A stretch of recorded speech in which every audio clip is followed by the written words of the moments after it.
Offline. Today we have a showdown with Slenderman that we're going to be bringing to you. Now this video is going to be the settlement phase, so we're going to go through all the prep to get to Slenderman, and the next video will be the showdown. Depending on how long that one is, I may have to split that one into 2 parts as well, so this would be a 3-part series, but I'm hoping, even if it runs a little long, to do the entire showdown in one video. So I have not played Slenderman before. This will be a completely new experience for me. I always like to try to show y'all the first time I fight one of these monsters, so you can get that sense of discovery as I get it as well. Should be an interesting time. I am bringing my A team. Now these minis, you're going to get an up-close view of them shortly. They were painted by an artist by the name of Lorenzo. He did a fantastic job. He has 4 tiers of painting. These minis are painted at the lowest tier that he does. It's called the standard tier. He has one, the 4th tier, I believe he calls box art. So these are fantastic jobs. Slenderman I painted, so pay no attention to the man in the middle of the table. But these 4 survivors were painted by Lorenzo. There's also a Sunstalker that I will be bringing a showdown to you with the Sunstalker at some point in the future. He was also painted by Lorenzo. I think that's everything we need to talk about as far as this goes. I do want to mention our sponsor, Board Game Co. This is a website that you can go to buy, sell, and trade your games. They have a great selection of games over there. They have a great system put in place to make it easy to trade games, to make it easy to understand the value of your games for the value of the games that you could trade, so that you can do, you don't have to not necessarily do 1-for-1 trades. You can, do 2 games to get 1, or 1 big game to get 2 smaller ones, or however you want to do it. And of course, like I said, you can sell games over there. You can buy games over there. Be sure to check them out. Click on the link in the description below so that you can, so they will know that I sent you over there. That's Board Game Co. It's a great place to buy, sell, and trade your way into a better collection. All right, so without anything else, let's get right down the table, and we are going to get ready to fight Slenderman. All right, so here we go. We are coming into our settlement phase after having just had a showdown with the Phoenix. I've got 3 survivors here that you can see. I'm going to give you a close-up of these paint jobs here momentarily. These are some really great paint jobs, excuse me, done by an artist that I found on Board Game Geek by the name of Lorenzo, and I'll give you a link in the description below to how you can get in touch with him as well. He takes commissions to paint miniatures, does a lot of Kingdom Death, and a lot of other games as well. So you're going to get a good look at those guys in just a few minutes. But first I want to show you kind of where we are with the settlement, what we've got here in terms of settlement locations, innovations, principles, all that stuff. And then we'll work our way through the settlement phase. And then we will get to the showdown with Slenderman, which will be my very first time ever fighting him. I got a buddy of mine who keeps laughing at me that I am taking my A team in to fight against Slenderman. Obviously a lot of times when you fight nemesis like Slenderman or the Butcher, you don't necessarily want to take your A team in, because chances are multiple, if not all of them, are going to die during the showdown, but we're going to see if we can take him out. All right, so in terms of locations at the settlement, we have the Bonesmith, of course. This is a early game or early campaign location that you get.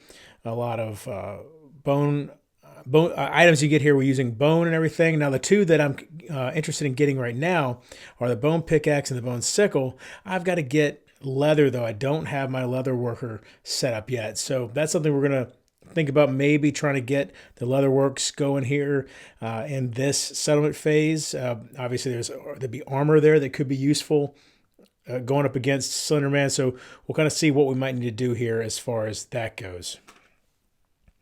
The Catarium, which you get for defeating the White Lion the first time, probably not going to spend a whole lot of time here this round. I haven't done a whole lot of White Lion fighting this campaign, so we'll see though.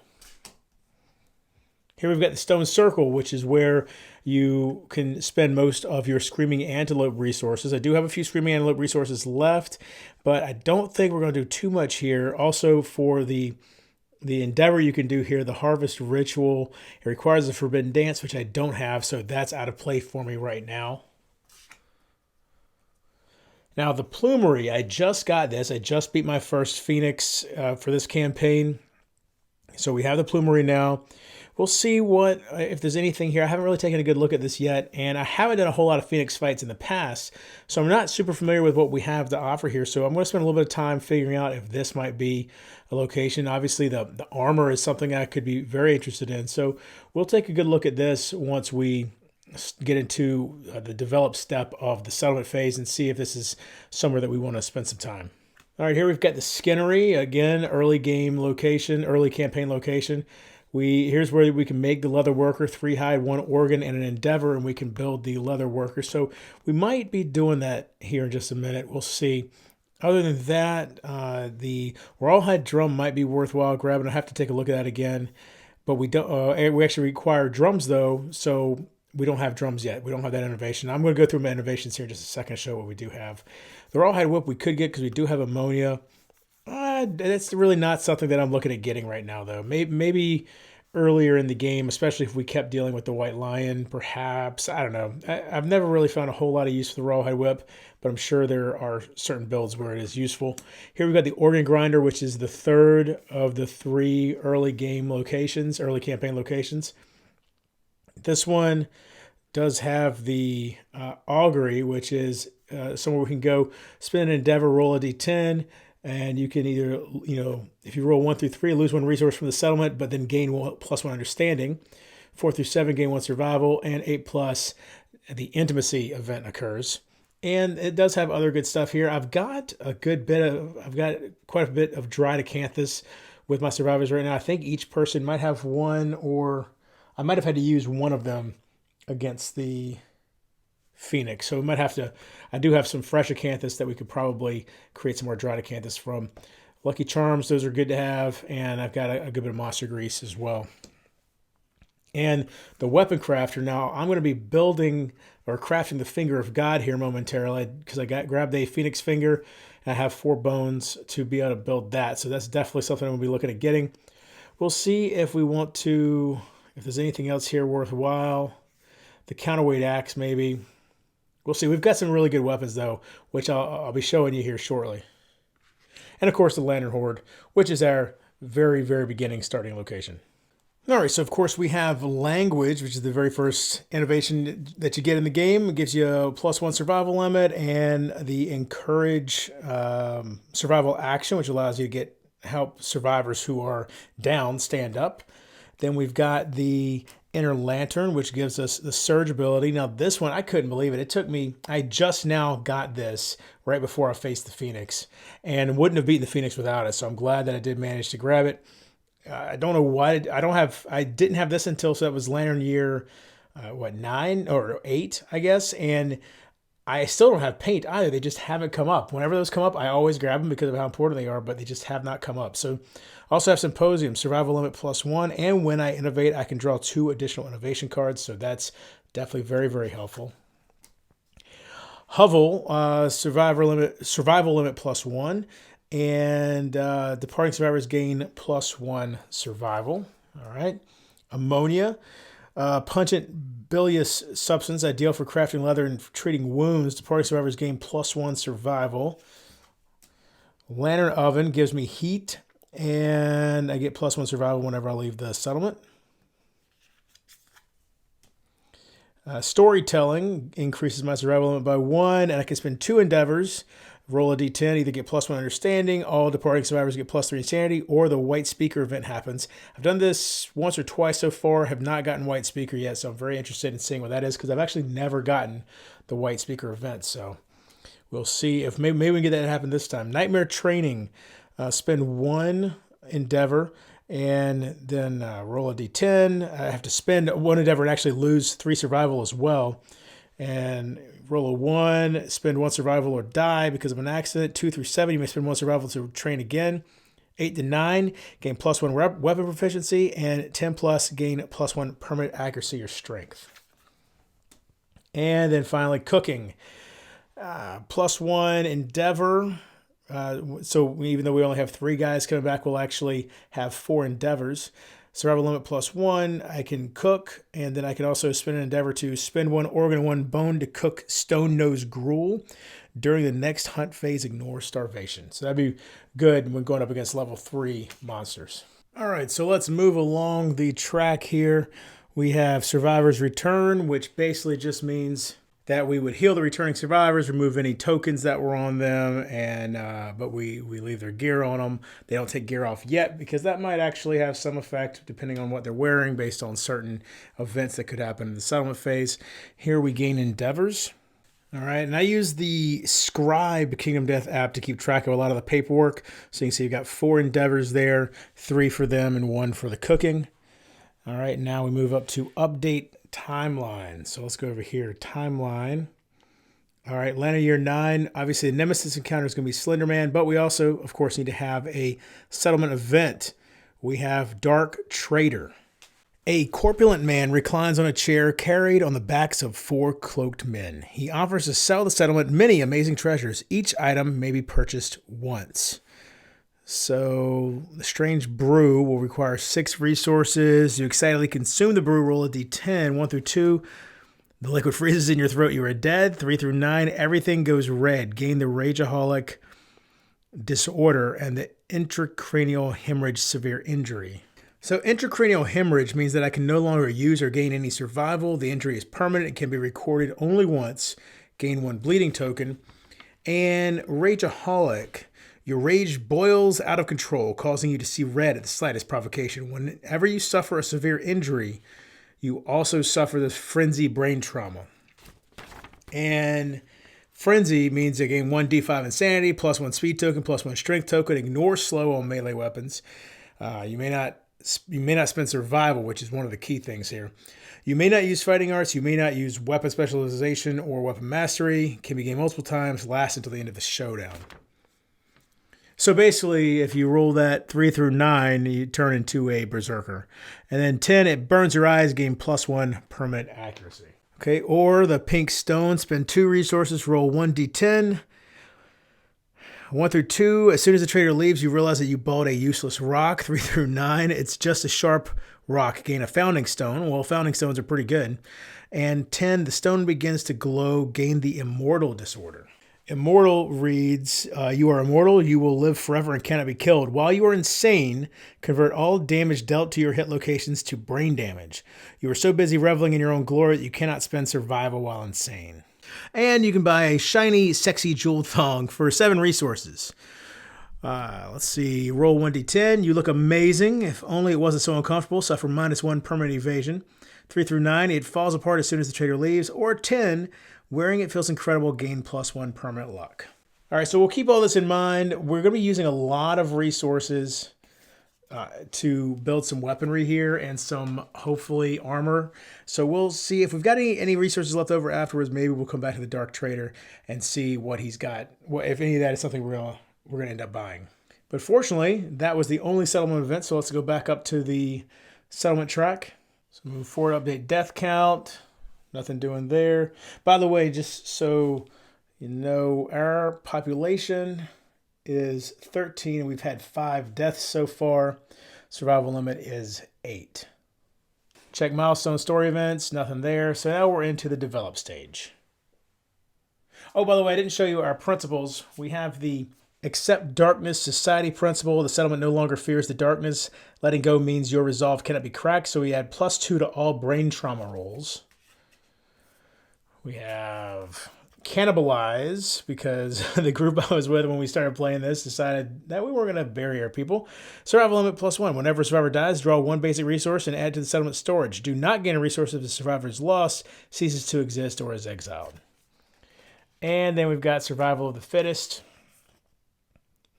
Survival limit +1. When rolling on the intimacy story event, roll twice and pick the lowest result. All current newborn survivors gain +1.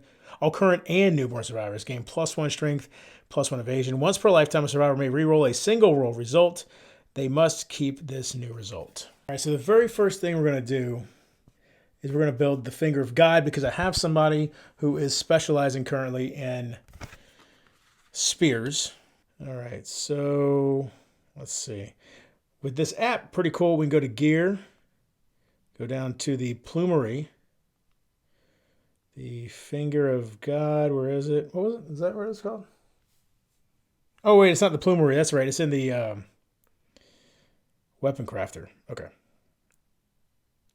So Finger of God, you tap the construct button, and it's going to take 4 bone and 1 phoenix finger. So obviously the phoenix finger is required. And then, let's see, do we have, what other? I think we'll go with the shank bone. Let's see about these other 2. If the hollow wing bones or the wishbone, if either one of those would be something that I would necessarily need at the plumery. So hollow wing bones are used for the phoenix helm. The wishbone, hollow wing bone is also used for the sonic tomahawk. Wishbone is used for the arc bow. Might want to hang on to that wishbone because so far the only bow I have is the catgut bow still, and I might want to try to go back and fight one more phoenix to get a phoenix whisker to upgrade to the arc bow. I think that's a regular phoenix. Yeah, it is. So we're not going to use the wishbone. I guess we'll use, you know what? The screaming antelope, we can always come back to him. He doesn't scare me as much as the phoenix does. And that bird beak, oh, it's used for the rainbow katana. Yeah, I definitely want to hold on to that. Okay, so we'll use, so monster bone, shank bone, hollow wing bones. We'll go ahead and use those. And then the large flat tooth. No, you know what? I'm going to change that to a large flat tooth again. I mean, as we build more stuff, we might end up coming back and using some of those, but yeah, that's what we'll do. All right, so craft. There we go. So you can see that the Finger of God, we've got one of those now, and it will have subtracted from my resources over here the things that we told it to. All right, so I'll be using the Finger of God to replace the King Spear. You can see they have the same accuracy. They're both weapon, melee, spear, and two-handed. And I'm sorry, they have the same speed, but the Finger of God has 1 better accuracy, 5+ instead of 6+, and it has a lot more strength, 5 strength instead of 3. They both have reach 2, but this one, if I have a red affinity, a green affinity, and a blue affinity, as long as you have 5+ survival, gain +1 accuracy and +1 strength. All right, so before we do anything else, we want to make sure we innovate because that could have some effect on what other options we have. So it's going to cost us 1 endeavor, all right? And then 1 bone, 1 organ, 1 hide. So let's go in to our storage. Okay, and let's see. So 1 monster hide, 1 monster organ. We don't have any monster bones, so we're going to see what other bone options. We have 3 different bones here. We have a bird beak, the hollow wing bone, so we're going to end up spinning these anyway, and the wishbone. So those are our only bones available to us. Okay, well, let's just go with the wishbone. All right, so those were our 3 bones, or our 3 different resources. Innovations. There, you can see everything that's in the innovation deck right there. Draw 4 innovations. We've got arena, bed, cooking. How is that? Cooking somehow got left out. So, okay. All right, I'm not sure how that happened. Cooking should have already been up there. So we'll go ahead and click on that. So you see cooking's up there now. 1, 2, 3, 4, 5, 6, 7, 8, 9. I have 9 now. All right, not sure how that happened. I must have accidentally X'd it off or something. Anyway, draw 4 innovations. Okay, so we've got arena, drums, scarification, and shrine. So scarification, this is has the keyword faith, and it's an inner lantern consequence, which means that once I learned inner lantern, I then this kind of became a natural outcropping of the inner lantern innovation. So I could spend an endeavor for intimidation once per lifetime, gain +1 courage, or I'm sorry, initiation. Once per lifetime, gain +1 courage, and roll the hit location die. And so then either suffer the blinded severe head injury, gain the tough fighting art. If we roll the chest, if we roll the waist, suffer destroyed genital severe injury, roll the arm, gambler's scar, gain +1 permanent luck, or roll the foot, roll 1d10 on a result of 6+, you lose some toes, -1 permanent movement. Then we've got shrine.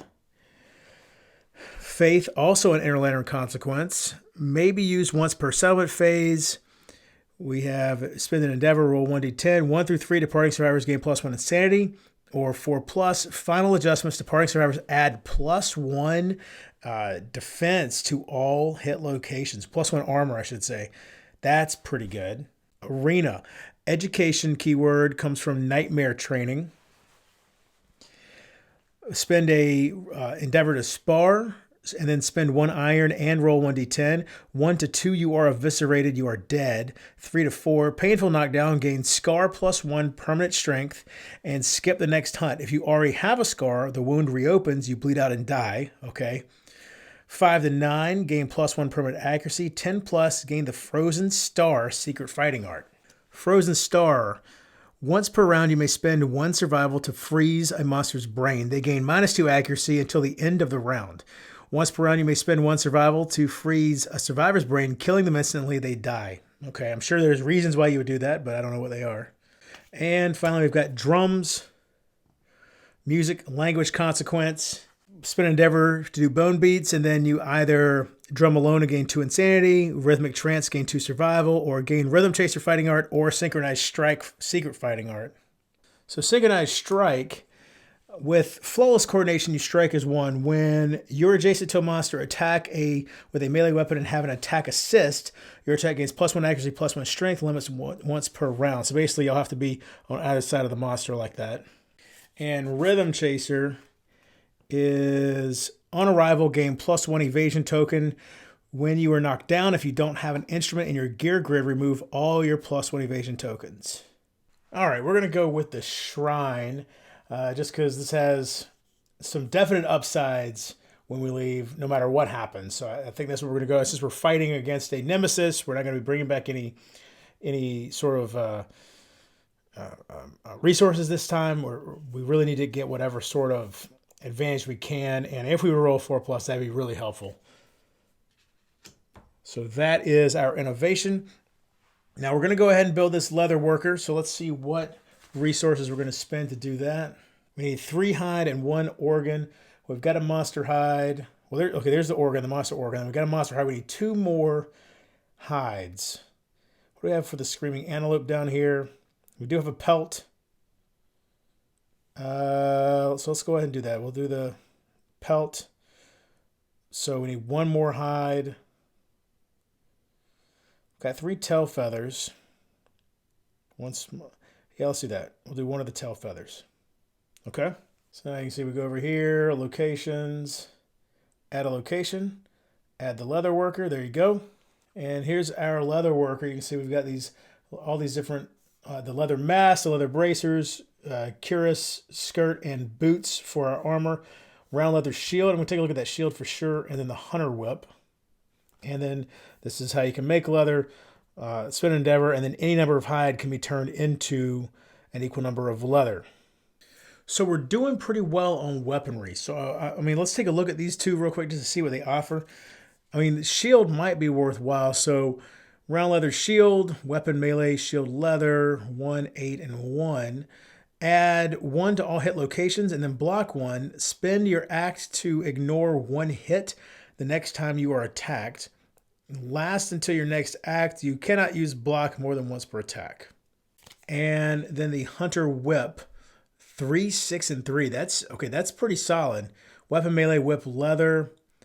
If I have these 2 affinities attached, on a perfect hit, discard 1 mood in play. Wow. That's pretty solid, actually. We'll think about that. I don't think I'm going to get it this time, but we're definitely going to think about that. Now, the trick here, of course, with getting any of this armor is we need leather. We have no leather whatsoever. You can see we have 0 leather, and we have only 3 hide left. So really, I'm probably only going to be able to get 1 piece of armor from this. The person I'd be giving it to already has rawhide headband, rawhide vest, as well as cloth. So they've got 1 armor on their head, body, and waist. So let's take a look at the bracers and the boots. Well, of course, the other way to look at this is the mask requires leather and scrap. The skirt requires just leather. And the cuirass requires leather and bone. So I could get all 3 of those. by turning my 3 hide into leather each. All right, so here's what we're working with. Leather mask gives +2 insanity when departing. The bracers +2 survival. The boots at the end, if we have these 2 affinities attached, at the end of your act you may move 1 space.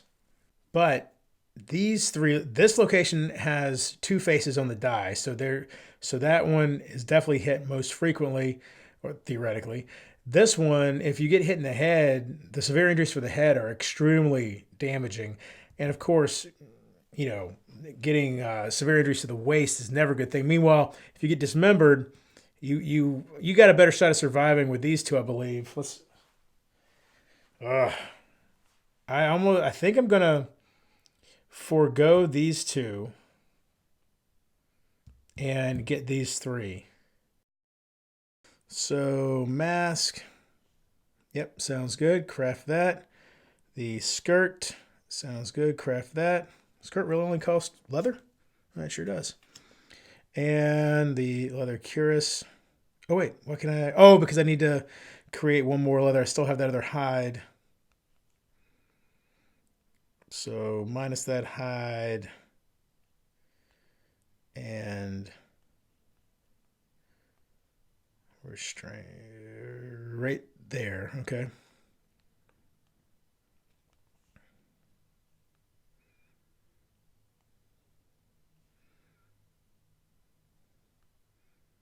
Okay. All right, so here's where we're at. We've got 1 bone, 3 scrap, 7 organs, and 1 iron left. I don't have anything to do with the iron yet. I don't think I'm gonna do anything with the Dark Trader. All the resources I have, I've got Phoenix and Screaming Antelope specific resources, and this perfect crucible. I mean, that's iron. I'm definitely gonna save that. And then I've got these 4 vermin that I'm going to try to save and save, get the right stuff so I can actually cook them. And so I think we're just going to leave the Dark Trader alone. I don't think we need to necessarily develop anything else. I don't have any more acanthus. I just checked, so I do only have 3 dried acanthus.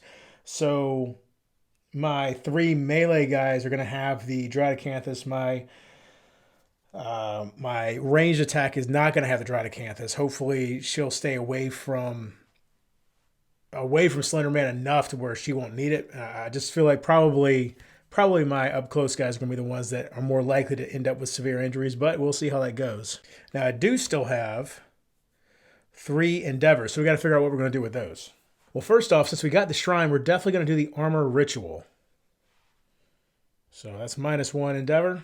All right, so this, by the way, this dice tower right here is from Folded Space. They mainly make inserts. They have a insert for Kingdom Death, which I do use. You can go and see a video I've made of that.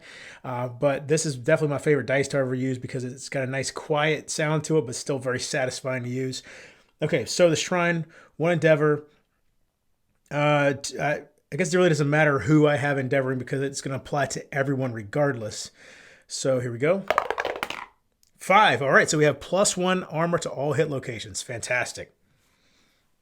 Just set this aside so I remember. So now, what else do we want to do? We could do nightmare training. I'm not sure I want to potentially burn through my survival, though, getting ready to go out and fight this guy. Well, how much survival do we get when we leave? Let's see. Oh, yeah, that's right. Okay, so look, I can show you. I'm going to go and mark who is going to be departing. So we've got this guy who forgot his name and has a lantern sword, forgot his name and has a spear, forgot his name with the Twilight Sword. And the other one, who was our bow? Oh, you know what? I think that's right. The person who had been doing really well with the bow ended up getting killed. So Lana will be our bow wielder. All right, so then we go to departing, and you can see departing survivors gain +3 survival. All right, and so survival 5, survival 4, survival 3, ugh, and survival 1 here. So that's kind of where we're at with survival. Now that doesn't take into account, that's only specifically survival generated through innovations and that sort of thing. I do have gear on some of my guys that will give them additional perks when we depart, so we'll deal with that when the time comes. But we've got 2 more endeavors we need to deal with. And I think we're going to go ahead and do storytelling one more time. So that will be our final 2 endeavors. Okay. Roll 1d10. A 5. So all departing survivors gain +3 insanity. So let's go ahead and do that real quick. Oh, actually, I guess once they depart, then I can do something to where I can actually add insanity to all of them at the same time. So we'll do that once we actually depart. So speaking of departing, let's go ahead and move these guys over here. And obviously, we're going to have 4 departing survivors. So here we go. There's the 4th one. So let's take a look here. We've got, so we depart, and now you can see the survival has automatically been added to all of them. So we've got 8, 7, 3, and 4. And then because of Shrine, remember we're going to each have +1 to our hit locations. And you know, let me go in here real quick. I just realized I didn't adjust what their hit locations, well, I didn't adjust their loadouts, so some of these armors will be incorrect. We'll adjust that here in a second. But we can go ahead and add 1 armor to each of them like that. But like I said, since the armor's wrong, we're not going to do it right now. When I go over to each individual survivor and show you their loadout, we'll do that then. All right, so then... but the other thing was, because of storytelling, we need to add, 3 insanity to each of them. So manage, and you go 1, 2, and 3. Insanity increased by 3. Go back, you can see now insanity 3, 3, 3, and then 11 down here for Lana. Yeah, they ran into something, so I'm hoping that's not going to be too much of a problem for them. We'll see what happens. But they ran into something, I can't remember exactly what it was, that caused them to be drained of insanity. All right, so let's cover Lana first. Now, I do want to go ahead and show you the up-close view of this paint job here. This, like I said, is by Lorenzo. You can find all his information in the description of this video below. And he has 4 different tiers of quality that he does for his minis.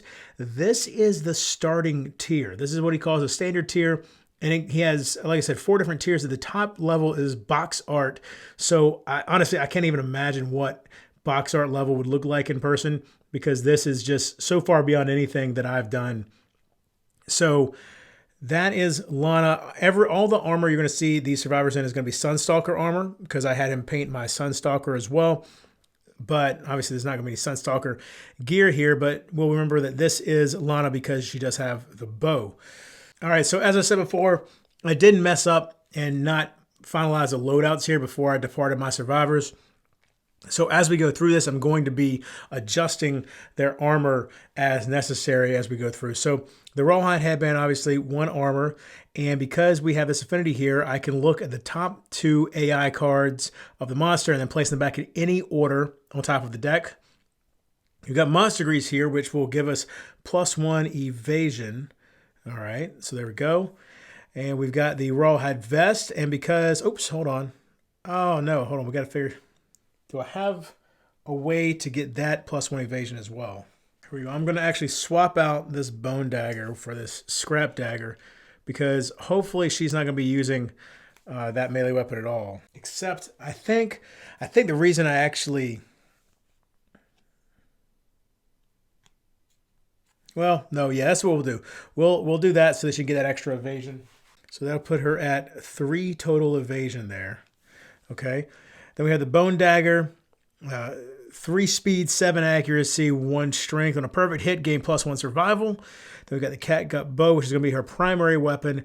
2 speed, 7 accuracy, 3 strength. It's cumbersome, though, which means that she does have to use both her movement and her act in order to fire it.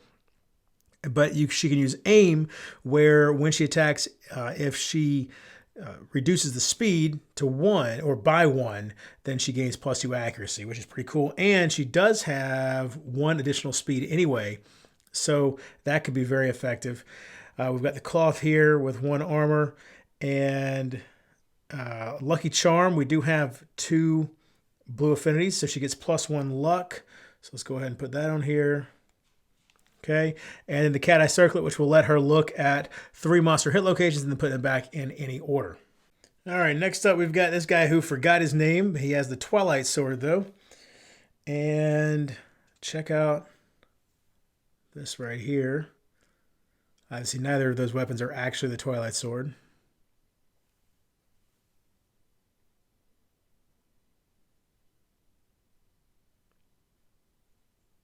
I'm just such a fan of the detail here. And for it to be his starting level of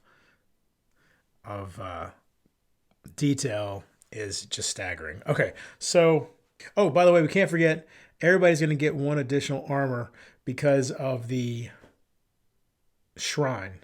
All right, so we've got the leather cuirass for this guy, which is going to give him 3 armor there. The Dradacanthus, when he departs, he'll gain 2 survival, so let's go ahead and add that on as well. That puts him at 5 survival now. The Monster Grease is going to give him an additional evasion. The leather mask is going to be 3 armor on his head. And when he departs, he gains +2 insanity. So we'll go ahead and do that. There we go. Oops, uncheck that. There we go. Okay. Let's see. The Scrap Dagger has 3 speed, 7 accuracy, 2 strength. On a perfect hit, edge sharpens. Gain +2 strength for the rest of this attack. Twilight Sword. All right, so the Twilight Sword is an interesting weapon. All right, so it is slow, but fortunately we are at, I believe, 6 proficiency. All right, so we now ignore slow. It's cursed, which means that I can't get rid of it. It's cumbersome, which means that I would have to use both my movement and my act to use it. However, we ignore cumbersome now because of our proficiency. It's sentient, meaning I have to be insane to use it. And fortunately, I am currently. It's also irreplaceable, meaning that if my guy dies, the sword goes with him. Gains devastating 2 when fighting the Watcher. Its accuracy is equal to 9 minus its proficiency level. So right now its accuracy is 3+. And you can see that because we're at 6 proficiency, it's deadly now, and we have gained +2 speed. So its speed is 3, it's 3 accuracy, 9 strength. And that deadly means that it will hit for a critical 1 number lower than normal. And so this guy has no luck, so a 9 or better will be a critical wound. All right, we've got a leather skirt, so that's 3 on the waist. Lucky Charm, we do have 2 blue affinities, so he actually has +1 luck, so that means that crits will happen on an 8 or better now because we have deadly for the Twilight Sword. And then the bandages, which allow us to remove 2 bleeding tokens from myself or an adjacent survivor. And then with the +1 armor, you can see that he'll be going into battle with 4-1, 4-4, and 1. All right, now she is very obviously not holding a lantern sword here. She does have a sword here, but not really the lantern sword, but this is the model we'll be using for the survivor with the lantern sword.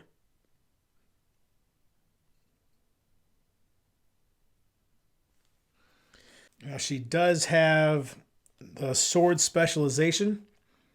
When attacking with a sword after drawing hit locations, make a wound attempt and then select the hit location to resolve with that result. Limit once per attack. She also has a full rawhide armor set. So when you perform a survival action, roll 1d10 on a result of 6+, gain +1 survival. All right, so you can see that she's going to have 3 armor across the board. She gets 1 for each of those, +1 to all hit locations, +1 because of the shrine. When she departs, she's going to gain 2 survival because of the Dradacanthus, but she already is maxed out, so that's fine. And yes, I know that technically this is a male, but I want to show off all of my painted minis, so this one's going to be female for this particular match, even though, like I said, technically male in my actual campaign. She has this synergy again with the rawhide headband and the rawhide vest, and this one with the +1 evasion. Let's see, when you depart, gain +1 survival. Okay, again, we're full. +1 evasion here, so that's 2 evasion we need to add. So that puts her at 4 evasion, which is really awesome. The Lantern Sword, 3 speed, 5+ accuracy, 3 strength. Sharp, I'm going to roll a d10 for each wound attempt and add that to the strength. And then on top of that, early iron, when an attack roll result is 1, cancel any hits and end the attack. So that's what we have to watch out for. Sometimes I have trouble remembering that. But that's pretty straightforward loadout right there. All right, and finally, my spear specialist. Take a look at this guy. Look at that. I just love the metal. The metal on the spear here.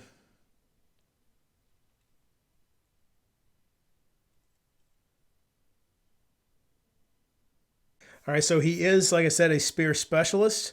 When attacking with a spear, if you draw a trap, roll 1d10 on a 7+, cancel the trap. Discard it, then reshuffle the hit location, discard into the hit location deck and draw a new card. All right, limit once per round. All right, now he also has a full set of Screaming Antelope armor. So add 2 to all hit locations. Skewer, after you slam, which comes from the Screaming Coat. After you slam, spend your act to move 1 space and activate a melee weapon with +2 strength.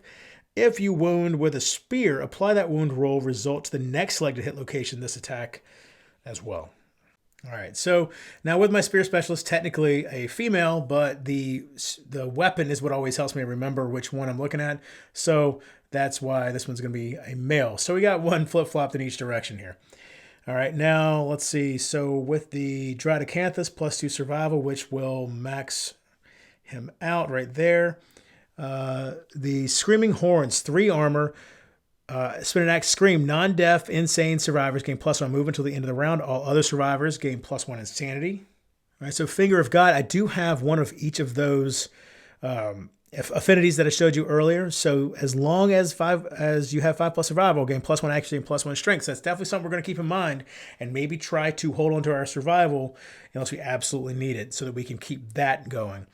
All right, now we have the Screaming Skirt here. Thick protective fur protects your parts. Add +1 to severe waist injury rolls. Okay.